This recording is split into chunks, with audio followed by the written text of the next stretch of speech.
사도신경으로 신앙 고백하심으로 4월 10일 금요일 새벽 기도회를 시작하겠습니다.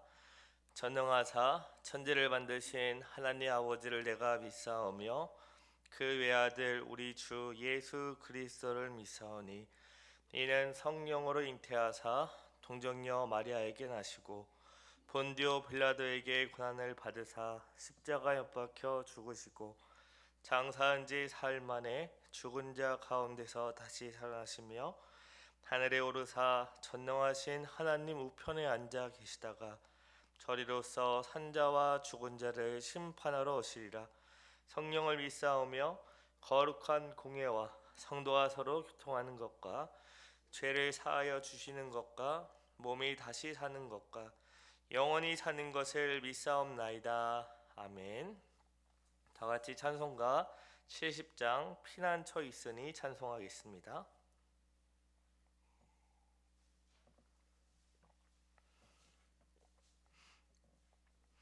찬송가 70장 피난처 있으니 다같이 찬송하겠습니다. 피난처 있으니 환난을 당한 자 이리 오라. 땅들이 변하고 물결이 일어나 산 위에 넘치되 두렵잡네.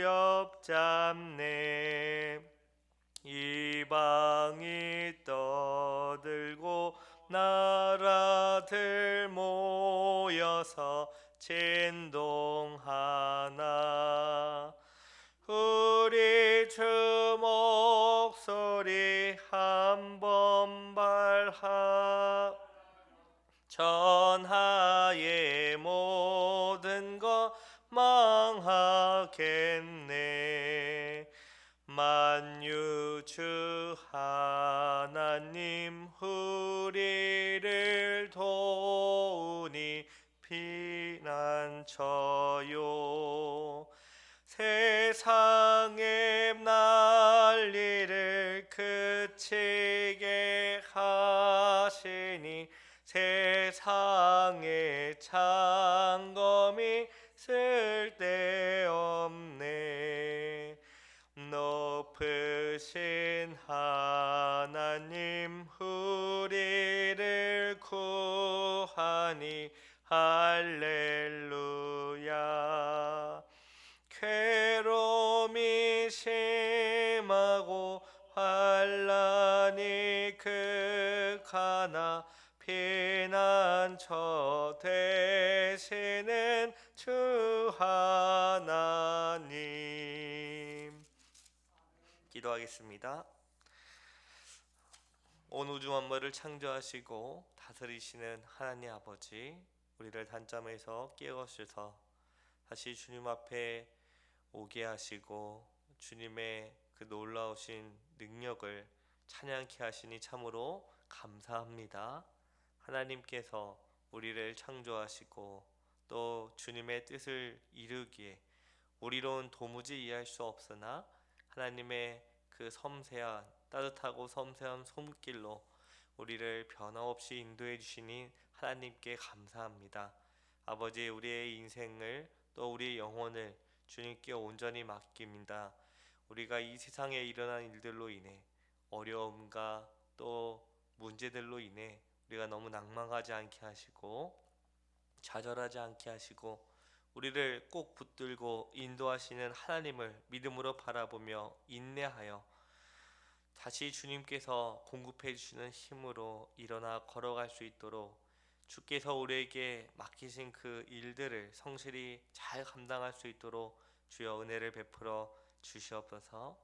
무엇보다 우리가 이 세상에 썩어질 것들을 그거에만 몰두하여 구하지 않게 하시고 영원한 양식을 하나님 나라의 것을 구하는 우리 모두 되게 하옵소서. 아무리 힘들고 어렵더라도 하나님께서 세상에서 우리를 부르시고 어디에 속하게 하셨는지 늘 기억하며 또 나 자신에만 너무 집중하는 것이 아니라 우리와 함께 하나님을 예배하고 또 교제하게 한 우리 그리스도의 몸된 지체들을 헤아리며 사랑으로 돌보며 함께 기쁘게 살아가게 하옵소서. 아버지, 이제 하나님 말씀을 듣습니다. 성령 하나님께서 조명하여 주셔서 주의 뜻이 무엇인지 알게 하시고 그 뜻에 온전히 순종할 수 있도록 은혜와 능력을 베풀어 주시옵소서. 우리의 힘과 능력으로는 아무것도 할 수 없음을 고백하며 겸손히 주의 인도하심을 간구합니다. 아버지, 우리와 함께 해주시고 우리를 인도하여 주시옵소서. 감사드리며 이 모든 말씀 예수님의 이름으로 기도합니다. 아멘. 우리 하나님 말씀을 다 같이 보겠습니다. 로마서 13장 1절 2절을 다 같이 보도록 하겠습니다. 로마서 13장 1절과 2절 말씀을 제가 봉독합니다. 각 사람은 위에 있는 권세들에게 복종하라. 권세는 하나님으로부터 나지 않음이 없나니 모든 권세는 다 하나님께서 정하신 바라. 그러므로 권세를 거스르는 자는 하나님의 명을 거스름이니 거스르는 자들은 심판을 자취하리라. 아멘. 그동안 우리는 로마서 12장을 통해 우리의 삶이 하나님께 어떠한 예배로 드려져야 하는지 살펴보았습니다. 바울은 로마서 12장을 시작하면서 우리의 몸을 거룩한 산 제물로 드리라고 권면했죠. 우리는 이것이 바로 하나님이 기뻐하시는 합당한 예배임을 배웠습니다. 이 합당한 예배를 드리기 위해 우리는 이 세대의 풍조를 따르지 않고 날마다 마음을 새롭게 하여 하나님의 뜻을 분별해야 한다고 말씀드렸습니다.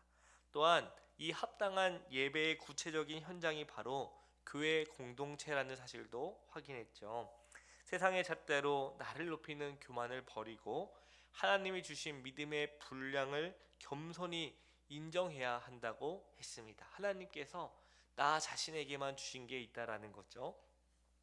우리는 그리스도 안에서 한 몸이기에 서로를 지체처럼 내 몸처럼 여기고 각자의 은사로 뜨겁게 서로 사랑해야 한다고 살펴보았습니다. 더 나아가 이 합당한 예배가 우리의 일상과 세상 속으로 어떻게 확장되어야 하는지 9절부터 21절까지 확인했습니다. 그 핵심은 바로 거짓 없는 사랑이죠. 즐거워하는 자들과 함께 즐거워하고 우는 자들과 함께 울며 이웃의 기쁨과 슬픔에 진심으로 공감하는 것이 참된 예배라는 것입니다. 특히 원수를 대할 때 어떻게 대하라고 했죠? 악을 악으로 갚지 말아야 하고 또 내 선에서 이 악의 흐름이 차단되어야 한다고 했습니다. 그래서 할 수 있는 대로 한계가 있지만 할 수 있는 대로 모든 사람과 화목하는 이 피스메이커의 삶을 살아야 한다는 사실을 살펴보았습니다. 자, 이제 우리는 이 합당한 예배의 지평을 세상의 질서와 국가라는 영역으로 넓혀 보고자 합니다. 오늘 본문은 오랜 세월 많은 그리스도인에게 무거운 질문을 던져온 말씀입니다. 나를 힘들게 하거나 억압하는 세상의 권세자들에게 과연 어떻게 복종해야 하는가를 다루기 때문입니다. 국가 권세에 대한 복종은 어느 날 갑자기 주어진 명령이 아닙니다. 앞서 저희가 함께 살펴본 로마서 12장에서 이 원수 사랑과 평화의 추구가 국가라는 개인을 넘어 이제 국가라는 영역으로 구체화된 것입니다. 즉 세상 권세에 순종하는 것은 비굴한 굴복이 아니라 모든 주권이 하나님께 있음을 인정하는 행위이며 우리의 삶 전체를 드리는 합당한 예배라는 것을 이제 살펴볼 겁니다. 오늘 말씀을 통해 세상 권세 너머에 계신 하나님의 섭리를 깨닫는 저와 여러분 되기를 바랍니다. 우리 오늘 본문 1절을 다시 보시기 바랍니다. 제가 읽겠습니다. 각 사람은 위에 있는 권세들에게 복종하라. 권세는 하나님으로부터 나지 않음이 없나니 모든 권세는 다 하나님께서 정하신 바라. 바울은 1절에서 각 사람은 위에 있는 권세자들에게 복종하라고 합니다. 여기서 각 사람은 예외 없이 모든 성도에게 주어지는 막중한 책임을 뜻합니다. 그러니까 예외되는 사람이 없다는 거죠. 그런데 우리가 왜 위에 있는 권세에 복종해야 할까요? 하나님만 잘 섬기면 되지 않습니까? 바울은 이 이유를 명확하게 알려줍니다. 모든 권세는 다 하나님께서 정하셨기 때문입니다. 이게 성경의 대전제라는 거죠. 권세는 사람의 힘이나 재력에서 나오는 것이 아닙니다. 우리는 종종 그런 생각을 하지 않습니까? 어떤 사람, 소위 금수저라고 하죠. 요즘은 다이아몬드 수저라고 하는데, 내가 어떤 사람에서 태어났느냐, 또는 내가 얼마만큼의 재력을 가지고 있느냐로 권세의 크기와 그 가늠을 측정하는데, 사실 권세는 오직 만물의 창조주이신 하나님께서 나온다라는 것을 바울은 시작합니다. 예수님께서 이 진리를 친히 보여주셨는데요. 빌라도 총독 앞에 서셨을 때 예수님은요, 위에서 주지 아니하셨더라면 나를 해야 할 권한이 없었을 것이다, 이렇게 말씀하셨어요. 흠많은 이방인의 총독일지라도 그 권위 자체가 하나님께로부터 위임된 것임을 인정하신 말씀입니다. 당시 로마 성도들은 부당한 세금과 억압 때문에 분노하고 있었습니다. 인간적으로 보면 로마 관원들은 타도해야 할 적이었습니다. 그러나 바울은 말합니다. 그 권세조차 하나님께서 세우셨기 때문에 그 권위를 존중하는 것이 곧 하나님을 존중하는 것이다 라고 말했죠. 이것이 신자가 세상 속에서 드려지는 합당한 예배의 시작이라는 겁니다. 우리가 권위에 복종할 수 있는 또 다른 근거가 있습니다. 하나님은 권세를 주실 때 그 한계도 함께 정하셨다는 사실입니다. 하나님은 권위의 크기와 범위 그리고 기한을 정하셨습니다. 부모의 권위, 국가의 권위, 직장 상사의 권위는 모두 그 범위가 제한적입니다. 무엇보다 세상의 모든 권위는요, 영원하지 않습니다. 하나님이 정하신 기한이 있기 때문이에요. 그래서 임기가 지나면 그 아주 대통령이라 할지라도 평범한 시민으로 돌아가는 것입니다. 또 이 땅의 삶이 끝나면 모든 권위는 어떻게 됩니까? 끝납니다. 오직 하나님의 통치만, 하나님만이 영원하다라는 것이죠. 우리가 세상의 권세자에게 복종하는 이유는 그들이 완벽하기 때문이 아닙니다. 짧고 제한된 역사 속에서 사회의 질서를 유지하기 위해 잠시 권위를 맡기신 하나님의 섭리를 믿기 때문입니다. 그 뒤에 계신 하나님을 신뢰하기 때문에 지금은 내가 당장에 분노가 생기고 억울하고 국가가 나를 알아주지 않고 보호해주지 않는 것 같을지라도 그 뒤에 그 너머에 계신 하나님의 섭리를 믿음으로 순응하는 것입니다. 오늘 본문 2절을 저희 다 같이 한번 읽어볼까요? 시작. 그러므로 권세를 거스르는 자는 하나님의 명을 거스름이니 거스르는 자들은 심판을 자취하리라. 바울은 2절에서 권세를 거스르는 자는 하나님의 명을 거스른다라고 경고합니다. 하나님은 세상에 질서를 주시기 위해 권세자들을 세우셨습니다. 그러므로 그 질서를 파괴하는 것은 창조주 하나님과 정면으로 충돌하는 행위가 됩니다. 이 성도는 사회에서 무법자가 아닙니다. 하나님이 허락하신 질서 안에서 가장 선량하고 평화로운 시민이 되어야 한다는 거죠. 다윗의 생애가 이를 아주 잘 보여주는데요. 다윗은 폭군 사울을 죽일 기회가 있었지만 그의 옷자락만 베고도 마음 아파했습니다. 사울 개인을 존경해서가 아니죠. 그를 세우신 하나님을 두려워했기 때문입니다. 다윗은 권위를 거스르는 것이 곧 하나님을 거스르는 것임을 알았습니다. 그래서 지금 내가 당장에 쳐 죽여도 모자랄 그 사람을 살려주는 거죠. 그리고 그 심판의 고난을 내가 하는 것이 아니라 하나님께 온전히 맡김으로 하나님만이 진정한 통치자이십니다라는 것을 믿음으로 고백한 겁니다. 우리 사랑하는 한국 가족 여러분, 바울은 권세를 거스르는 자들에게 심판을 자치하리라고 엄중히 경고합니다. 땅의 질서를 어지럽히는 것은 결국 마지막 날에 하나님 앞에서 책임을 묻게 된다라는 두려운 말씀입니다. 우리의 현실은 어떠할까요? 이렇게 말씀을 들어도 아멘하고 믿음으로 순응이 되는데 당장에 이 사회 현실에 내놓이면 우리의 현실은 어떠하느냐라는 거죠. 직장 상사나 위정자들의 연약함이 눈에 들어올 때가 많습니다. 신기하게도 다른 사람을 딱 볼 때 잘하는 점, 장점, 배울 점, 존경할 점보다는 좋지 않은 점, 약점을 더 선명하게 보이는 것 같습니다. 그런데 그런 사람들이 나의 상사이자 내 위에서 나에게 지시를 한다면 부당하게 느껴질 때가 많습니다. 그래서 우리는 손쉽게 정죄하고 또 원망하기도 합니다. 그러나 오늘 말씀은 우리의 시선을 우리의 상사나 우리의 위에 있는 사람이 아니라 보좌 위에 앉으신 하나님께 돌릴 것을 말씀합니다.